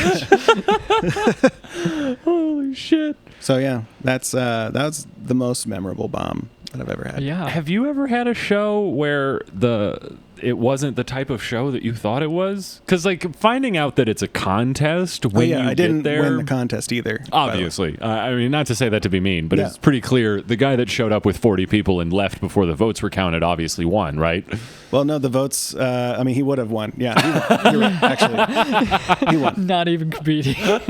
They don't have to count the votes. Yeah. It's just like, no, he won. That guy won. I'm not sure what he won, but whatever the contest is, give him the trophy. He won. And his name was Matt Rife. Actually, They carried him right into a stadium. Where he had already sold it out. He was not hot enough to be what Matt Rife is. You know. No, So- that- Wasn't was- rife with abs. oh yeah. This too many Rife jokes now. Yeah. I'm just going to keep riding just Luke's bombed. coattails until one of us gets famous. Yeah, that was a fucking frat boy flat bill on top of a frat yeah. boy flat bill. How can you take hat on a hat and make it funnier? God damn it, Luke. Yeah, because I was the GDI in a group of fraternity people, so every party I didn't talk at, I was banking. What's a GDI? Goddamn independent. Oh, okay. Thinking about Russian, Luke? Not even a little bit. Can I get another PBR, though? You did college the best way. Oh, my God. Oh, I had a mental breakdown, too. So that other part, that was fun. Hey, man, don't downgrade that. Yeah. All life is good life. It brought you And- here. And it's, hey. Brought Yeah, you- Whoa, let's give that some space. That was nice. Right? Yeah. All Go life to is good college. life. Have a mental breakdown. Demand start a podcast. to do comedy. Yes, lose a bet, demand Yeah. to do comedy. And then start a podcast. He probably has a podcast now. Those were probably his 40 listeners. Yeah. They're just his entire frat. They tune in keeps- every week. Blacking out and starting a podcast, and there's like 50 episodes across 50 different podcasts. It's just always just starting it when he blacks out. And he can't help And it. he starts at the same time where he's like, yo, me and my boys here. We're about 30 beers deep. Holy shit. So I don't know if you could tell, Shawn, but the Patreon is kind of our playground where we stop caring. Yeah. And figure. that makes it fun for us. Mm-hmm. But we have been asking the guests, if you had a playground behind a paywall, what would you do with it? Oh, like what the Patreon is like a playground because you can do whatever you want. We just Yeah, started but doing people segments. have to pay a little bit of money A little bit. Not even a to lot. get this content. This is like a community pool. It's like This it is like- costs a membership, but Yeah. it's people are still peeing in here. Yeah. Say last week mentioned audience interaction, filling included. So feel free to vote on what we do in the Patreon. Are you telling the Shawn audience or me? audience? The audience, yeah. And Feel if- free to vote. Yeah, until you subscribe, we don't want your fucking vote. Yeah. Put your money where your vote is. Vote with your You dollar. remember that aggression line you were talking about? I think I was just playing footsie with it. You really were. You were getting pretty close to making folks uncomfortable. Yeah, but we should start like a thing where Patreon subscribers should be able to answer this question and kind of vote on if we do something. That's Well, a I good mean, we idea. would have to do something with purpose instead of just making jokes Yeah. and then asking Can the they guest, "Hey, what do start- you think we should do?" I think we do have to start the vote on patreon.com. So maybe the question should be, let's shotgun a couple ideas. What are these people going to vote on? I think they're going to vote on if they should be voting on things. Okay. Then number that one can be number one. Is this a democracy? Yeah. I Yeah. think that's a great place to start. I'm going to put this whiskey down before I slur any do more you words. do you live in Brazil? Would you like us to run it that way? Question 1: Is it this a dictatorship? democracy? Question 2: do you live in Brazil? Well, it's kind of tied in because the. Oh, Okay, it was a geopolitical question, not a straight up geography question. Yeah. Yeah, there was- based on Now I There's a lot to hemispheres, it, more yeah. political. Even There are too layers. much for just pointing in the right direction. Meet me there. Well, here's the thing. Do you have any... I almost said it again. I almost said deep, dark secrets. Not deep, dark secrets, but do you have any secrets that you would be comfortable sharing behind a paywall? Secrets for comedy, secrets for life, That'll be secret voting things that option you've number done. 2. Boom. Yeah. Here's a story that is very embarrassing that I don't tell people. Okay. That's fun. I like that. Little life bomb. Yeah. Yeah. So when I was, how old was I? 13, maybe. I was pretty horny, and No way. You I said know. 13, and I didn't even got say turned the on, second part. and you got no, turned no. on. I know.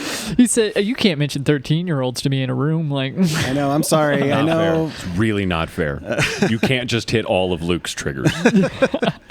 I did the legally obligated introduction when you came in, right? Yeah. Yeah. Okay. You told cool. me. Yeah, it's mostly just neighbors, but podcast guests too. They make Yeah. me do that.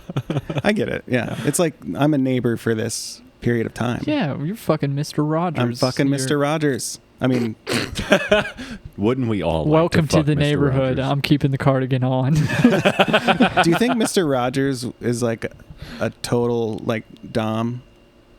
Like in the No. bed? Ooh. No. Like, do you think his personality shifts? Like he needs to let it out somehow? I think Mr. Rogers is asexual.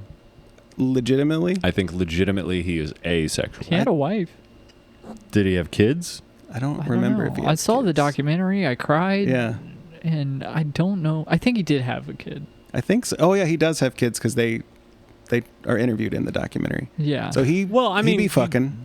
Okay. He I he think- has fucked. Yeah. We don't know that he be fucking. did right. he enjoy it?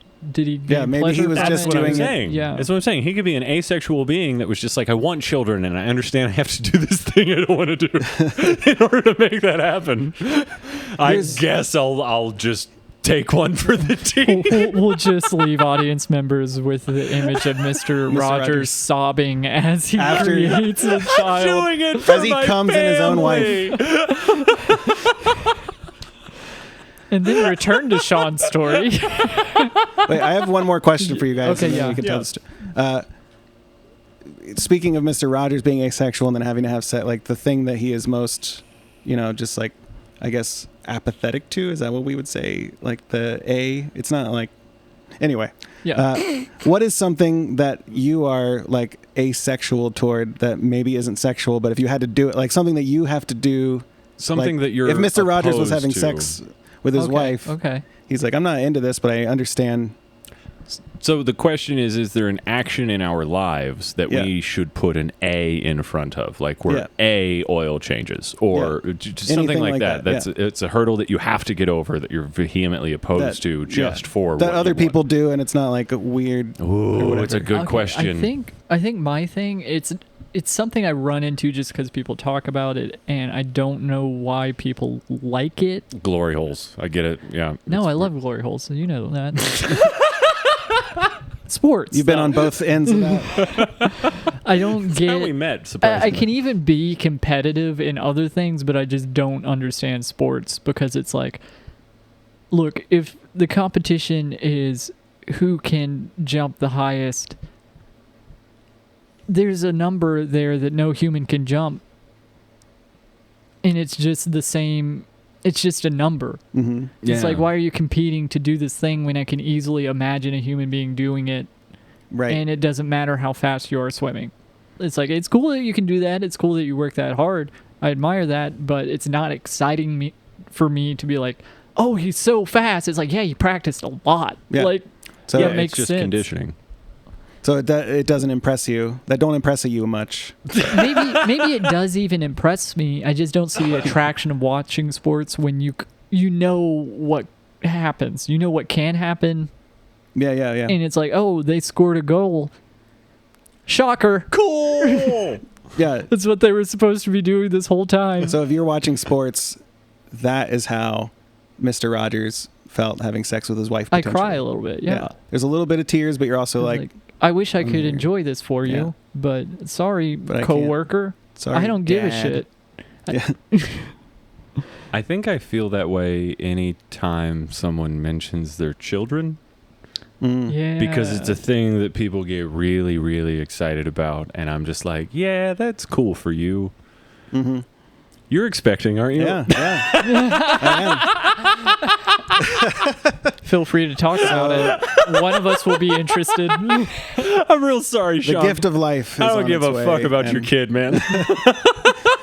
You I only say that with love for you. you would give a fuck about my kid if it was a 30-year-old white dude on stage telling dick jokes. Yeah, then I'd give a fuck. I mean, if they're funny. Are you excited to be a dad? I am. I was terrified. Your for a long set time. on Thursday I did am. not tell me that you were No. excited to be a dad. I didn't. When you blatantly said I didn't want this. Yeah. You know, that was a little bit of hyperbole, but it was also, you know, I didn't want this. Let's see. How do I word this? Can I change my answer to like a bomb that sticks out in my mind? Because your jokes on Thursday about not wanting a child. Were bombing? I was having a blast. Yeah. But they were not resonating with the same energy that I think you wanted. I mean, that one was like one where I just had the beginning part that I was like, okay, let me just play around with this, and then I'm just gonna go up and talk about having a kid because people will listen, and I can toy around with things in that space and understand that it's probably not going to be a great set. It's just going to be me Working it out on stage. Yeah, you're putting those reps in and figuring out the beats. And that one was, I was just like, I don't know what I'm going to say up here except for I'm having a kid. But I know people will listen and I can like figure it out. Yeah. And I didn't figure it out. Not that night, but you put the work in. Yeah. So it'll pay That's all off. that matters. Yeah. What were we talking about before that? What happened? You were a horny 13-year-old. I was a horny 13-year-old. Yeah. So I was staying over at a friend's house, and I had to suppress 3 different memories. yeah, this is going to get whittled down where I don't think you're going to relate anymore. Okay. Eventually. So Hell yeah. staying over at a friend's place, and I was very attracted to his sister, and she also had a friend staying over. And so it was like that kind of energy of like all night long, like we're hanging out with I'm like, I'm staying the night with girls right now. Like I'm this like, like it About felt to have like a I was sleepover with my dick. with my dick. Were you like raised religious where that was the thing? Oh yeah, I was raised super religious where I wouldn't normally have been doing that, but there was some weird loophole. Friend's house. Yeah, where it just worked out, and We're doing our thing, they're doing their thing. Yeah. They're not technically related to each other, the Yeah. activities, but we're all in the same in the house. We're same all house. going to sleep here. Do you know how much that turns me on? Also, I'm 13 years old, so an actual girl is a step up from a weird bump on a tree. Yeah, right. So, we have nothing happens that night, like sexually or anything, but go to bed, wake up the next morning with a raging hard on. And from the implications. Yes, just from the thought that the proximity. Yeah, the next room over. You got a proximity. There's two boner. Girls sharing a bed. The next room over. That's where the boner points at them. He was like, it just keeps. It's like a compass. Yeah, this is true north. So I wake up with this raging hard on. Yeah, your heart is a rock star. Go to take a shower, and at this point in my life, you know how no one teaches you how to masturbate usually? Yeah. I mean, some people probably ideally. Will. Usually, yeah. Ideally, you don't get taught how to do it. Unless you're real lucky, you have high-speed internet now as a 13-year-old, and you can find those JOI videos. Then someone will teach you how to masturbate. I will say not very instructional. Yeah. No, they're not. Education-minded. Yeah. I think that we could use a little bit of more instructional value. Sex ed needs to change. That's what we're saying. Just show the JOI videos in sex ed. And then fill in the gaps with the teacher. It's fine. So I didn't know how to masturbate, but as a horny 13-year-old, I found a way. And that way for me was to just hump the floor. And so I just... of the shower? Of the bed? No, I was doing it just on the bathroom. I liked a nice linoleum floor. A nice cold linoleum floor. Squirt some soap down there, baby. Yeah, dude, get yourself going. It's like a slip and slide. Is it a bigger bathroom? Do you have to curl your knees up? The bathroom is like... Our bathroom here is very small. We could not maneuver what he's talking about. The bathroom was the length. My tub. feet were touching the edge of the tub. You could even see the perfect amount of space. The perfect amount, yes. And you're wedged in there. So I'm wedged in there, and I'm going to town on that floor. And the bathroom is at the top of the stairs. Oh my god! And the bottom of the door is pretty, far away from the floor. So there's a gap. Yeah, there's a gap. There's a viewing gap, you might say. I would say at least mouse, if not squirrel size, from your hand motions. Yeah, mouse. I would say, let's say mouse. Mouse sized. Enough to see under as you're coming up the stairs, which normally isn't an issue because it's either feet or nothing. Yeah, no one's doing stuff on that floor. Yeah. Normally, but here we are. So Shawn Braley comes to town. I don't want to get ahead of you, but... your vantage point, you're at a place where you can make eye contact with someone walking up the stairs. Yeah, I didn't make eye contact, but I could have. But I was so in the moment, I was eyes closed. I was going. Nice, in my cool imagination. linoleum on your 13-year-old. 13-year-old hard cock. Yep. Cut that right out of there. If I can't imagine. Who found you? Yeah, that's the next step of the story here. So, the next step in that staircase? Yeah. Next 13 steps. I'm going for it. Jesus and then Christ. My friend's mom... Yep. My friend's mom, she sees me and doesn't say anything to me, but goes to her son and says, "Hey, does Shawn have seizures or something?" Oh my fucking God, no!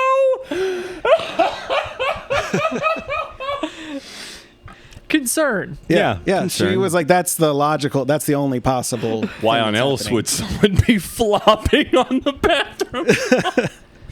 And so then he comes over to the bathroom and he just he just knocks lightly on the door. I was gonna do it on there, but we're on a podcast, so I guess it doesn't. Yeah, there we go. Sound effects. Foley knocks on the door and just goes "Hey, buddy, you okay in there?" And I was like, "Yeah, just showering." I had the shower running. And then he's like, "Okay, I'm playing this game. I wanted to show you this guy that I just created in this game." And I was like, "Oh yeah, okay, yeah, sure." Your friend has a lot of tact for that age. Yeah. No kidding. And so, I think his mom's there with him, So then I'm like, "All right, he's gone. I'll continue." And I finished. And then Yeah. And I don't know what happened next, like, in Finish terms him. of that. But then I took a shower. I cleaned up, took a shower. Mopped up, cleaned up. I was like, hey, you guys got a mop? Just the yellow rolly. I can't use a Swiffer for this. I'm sorry. Yeah, no. I already wet jet the floor. Don't Yeah. give me another one. Then I don't know anything about anybody seeing me. I just think the only thing that happened was my friend knocked on the door and asked me if I was like, because I was like, oh, I'm taking a little bit longer than a normal shower. Yeah. So I thought that made sense. This is Then occupado. I go downstairs and his family's like eating lunch. And then his dad's like, did you fall down in the shower? And then they all laugh. And I'm like, I thought maybe it was like, this is a joke about me taking a long time. I was like, no, it just took longer than normal. And they just like, it's just awkward. But then the rest of the day is fine. Like I go home like an hour or so later. And this is over Christmas break. And when I return to school after Christmas break, at lunch, like, so again, I return to school. I see this friend, like everything's cool. I'm like, okay, nothing happened. I forgot that even happened. I've humped so many floors. I can't remember. That's just a number in my, a notch in the bedpost. Right. And so I'm at lunch and this other friend, it was like me and, a bunch of people, but this other friend was sitting by my friend I stayed with, and he was like, so Shawn, I heard that you have seizures. And I was just like, no, I never had a seizure. He's like, I heard you had one over Christmas break. And I was just like, I don't understand. And then the friend who I stayed with was just like, man, everybody knows what you did in my bathroom. It's the worst thing to Jesus Yeah. Christ. Just the words everybody knows. Yeah. And then to follow that up with what you did in my bathroom. So they 100% knew it was like you That I was that was humping the floor. thing. Yeah. And so a bunch of kids in the school found out. And it was embarrassing to the point where I got so depressed and I talked to my mom about it. Like I told my mom every detail. I'm embarrassed right now. Yeah. It was terrifying. Curb your enthusiasm level. Yeah. uncomfortable. Wow. So I don't know. I've wanted to talk about that on stage, but I just don't fully know how to yet. I where mean, it's like, sometimes talking about things on a podcast can help. yeah. I have found, because there's a story that I didn't know how to present on stage. That's like, I mean, I wasn't fucking a linoleum floor, but it's just like a story that's Can't very all be crazy. players. Pimp life ain't for everybody, Yeah. I'll get on your level one day, Shawn. The floor is my level. Yeah, dude, you got to get down here. The Come on second down. floor. Yeah, that was my favorite floor. I'm a top.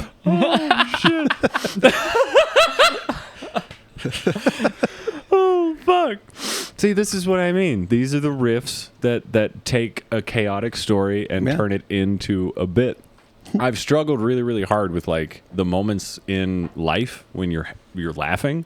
Yeah. How do you recreate that into something that's presentable on stage? Because it's not the same energy. You can't No. do the same thing. You can't just say the same shit the same way that you said in that chair on stage. Yeah. Is that something that you run into with your humor? Is that something that you have kind of clocked, and how do you address it? Yeah, it's something that I think that I'm still working on stage, is trying to capture that, whatever that is, and then like repackage it as you do on stage, as the performance that it is on stage.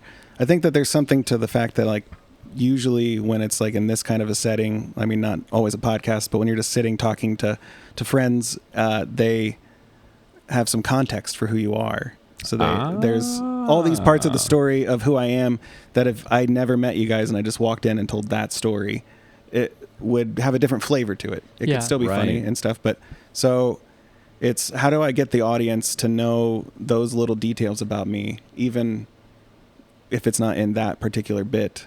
How do what do I communicate that helps them have the context? And what's communicated by your bearing and manner, where in the audience's head, you have to be aware that they think you're this guy because of how you come across. Yeah.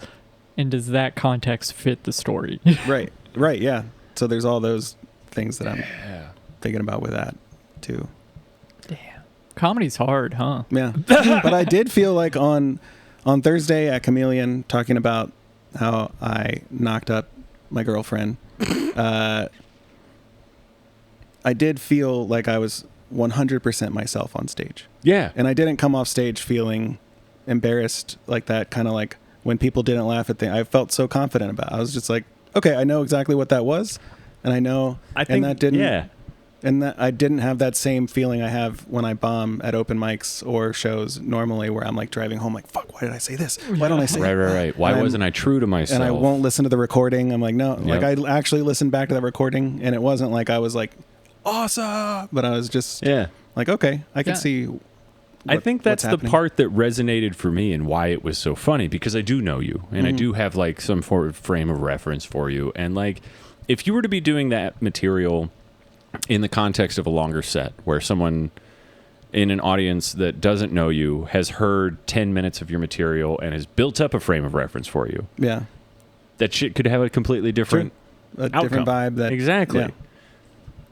You just have to trick people into being friends with you so that you can get away with saying the shit that doesn't work in a 5-minute vacuum. Which is why it hurts so bad if you have a string of bad sets, because, at least for me, because my mental like headspace goes straight to, it's because I'm not likable. Yeah. Because that's the first step of like comedy, is being likable to some. Like, you can be an asshole, but you're like a likable asshole. Charming. Yeah. Charmingly asshole-ish. Yeah. People need to want to listen to what you have to say. Yeah, exactly. And if they just don't like you, because either they think that you're too much of an asshole or you're boring or whatever, Yeah. you know, Right, then it's yeah. like, or they just can't relate to you.